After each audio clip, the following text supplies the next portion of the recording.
আসসালামু আলাইকুম। আমি তারানাস ডায়েরিতে আপনাদের সবাইকে জানাই আবারও স্বাগতম। দেশ ও দেশের বাইরের থেকে যারা আমার ভিডিওগুলো কন্টিনিউ দেখেন সবাইকে আমার অনেক অনেক ভালোবাসা। আল্লাহর রহমতে আমরা সবাই অনেক ভালো আছি। আশা করি আপনারাও সবাই অনেক ভালো আছেন। যারা আমার ভিডিওগুলো দেখছেন প্লিজ ফার্স্টে একটা লাইক দিয়ে আমার ভিডিওটা কন্টিনিউ করেন, যাতে আপনার একটা ভিডিও আরও 10 জন আমার ভিডিওটা দেখতে পারে।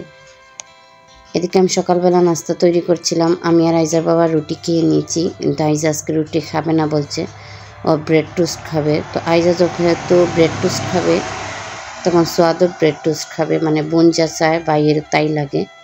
তো আমি এদিকে ওদের জন্য নাস্তাগুলো তৈরি করে নিচ্ছিলাম।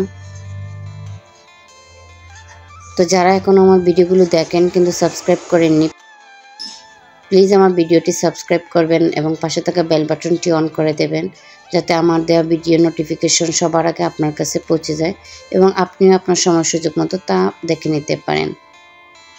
তো এদিকে ভাই বোন নাস্তা করে নিচ্ছে। নাস্তা শেষ করে আইজ আবার স্কুলে চলে গিয়েছিল, আর আমি রান্না করে বাসন কুসন ধুচ্ছিলাম। তো সকালে যে নাস্তা করে প্লেট পাটিগুলো বের হয়েছে সেগুলো আমি ধুতে এসে দেখি যে আমার ভিমবার শেষ। তো আমার ঘরে একটা প্যাকেট ছিল, সেটা দিয়ে আমি আজকে একটা ভিমবার রেডি করব। এটা দিয়ে আমার সারা মাস চলে যাবে, এর জন্য আমি আপনাদের সাথে শেয়ার করছি। আমরা যারা মধ্যবিত্ত ফ্যামিলির মানুষ, আমরা অনেক হিসাব করে সংসার চালাতে হয়, ভালোও থাকতে হবে, আবার সংসারে সব কিছু ঠিকঠাক মতো চলতে হবে, স্বাস্থ্যকর খাবারও খেতে হবে, সেটা আবার কম টাকার মধ্যে কিনে নিতে হবে। তো এগুলি মাথায় নিয়ে আমাদের আসলে সারা মাস চলতে হয়। তো এই জায়গায় একটা ভিমবার দিয়ে আমি হয়তো 7 দিন বা 10 দিন চালাইতাম প্যাকেটটা, কিন্তু আমি যে প্রসেস করছি তাতে আমার সারা মাসে চলে যাবে। আমি ভিমবার সব কিছু বোতলের মধ্যে নিয়ে তারপর 1 কাপ পানি দিয়েছি, তারপর ঠিক একই পরিমাপে আমি ভিনেগারটা এই জায়গায় অ্যাড করে দিলাম। তারপর আমি এরকম করে মিশিয়ে নিলাম ভিনেগার, পানি আর ভিমবারটা। এই ভিম লিকুইডটা আমার সারা মাস চলে যাবে, ভালোভাবেই যাবে ইনশাল্লাহ। তো তারপরে আমার আসছি যে আমি রান্না করতে দুপুরের মাছগুলো আমি ফার্স্টে ভেজে নিলাম। আজকে আমি পাঙ্গাস মাছ দিয়ে 2টা রান্না করব। একটা হচ্ছে পাঙ্গাস মাছ দিয়ে পালং শাক, আর একটা হচ্ছে পাঙ্গাস মাছ দিয়ে মূলা। দুটোটাই আইজার বাবা খুব পছন্দ করে, আমি তো করি। তো আজকে আমি শুধু পাঙ্গাস মাছ দিয়ে পালং শাকটাই আপনাদের সামনে শেয়ার করব। তো এই জায়গায় আমি কড়াইয়ের মধ্যে অল্প একটু তেল নিয়েছি, যেহেতু পাঙ্গাস মাছে প্রচুর তেল, তাই আমি এই জায়গায় কমই তেল দিলাম পেঁয়াজ আর রসুন বাটা দিয়ে আমি ভালো করে নেড়ে ছেড়ে অল্প একটু লবণ দিয়ে দিয়েছিলাম এই জায়গায়, কারণ যেহেতু আমি তেল অল্প দিয়েছি তাহলে আর মুড়ে ধরবে না। তো এই জায়গায় আমি আর অল্প অল্প করে 2বার পানি দিলাম। পানিটা যখন বলল কুটে যাবে তখন আমি শুকনো মশলাগুলো অ্যাড করে নেব। দিলাম 1/2 চামচ হলুদ বাটা, 1/2 চামচ ধনিয়া বাটা, আর 1 চামচ মরিচ বাটা। আর এই জায়গায় দেব আমি 1/2 চামচ জিরা বাটা। জিরা বাটাটা অবশ্যই আপনি এই তরকারিতে দেবেন, তাহলে খাবারের স্বাদ দ্বিগুণ বেড়ে যাবে। তো ভালো করে আমি মশলাগুলো একসাথে মিশিয়ে নিলাম। যখন মশলা থেকে তেলটা ছেড়ে দিয়েছে তখন আমি অল্প একটু পানি দেব, খুবই অল্প, কারণ আমি এই জায়গায় শাকটা অ্যাড করবো, এর জন্য অল্প একটু পানি দিলাম। দিয়ে আমি শাকটা দিয়ে দিলাম। এখন আমি শাকের মধ্যেও আরও অল্প একটু লবণ দিয়ে ভালো করে মশলার সাথে মিশিয়ে নেব।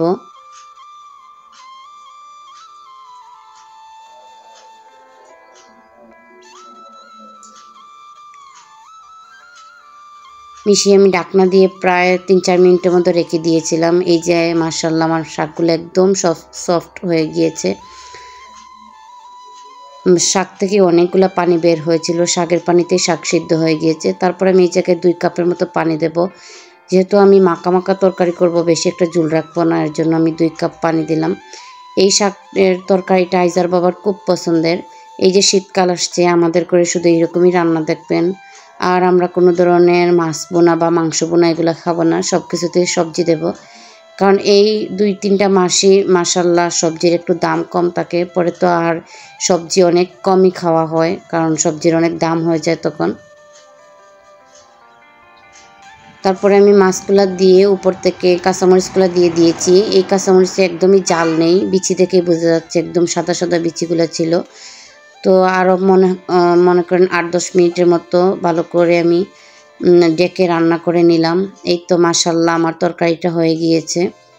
এবার একবার রান্না করে দেখবেন, বাচ্চারাও পছন্দ করবে, বাকি পরিবারের বাকিরাও পছন্দ করবে। খুব পুষ্টিকর একটা রান্না।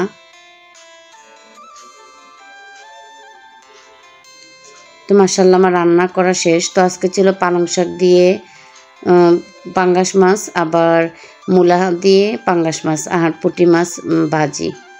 তো আমরা খেতে বসছি এই জায়গায়। আর কিটি এসে আমার চেয়ার জুড়ে বসে আছে, ও খাবে। যদি ওর খাবার দেওয়া হয়েছে, ও সব কিছু খেয়ে তারপরে আবার এসে বসছে এই জায়গায়।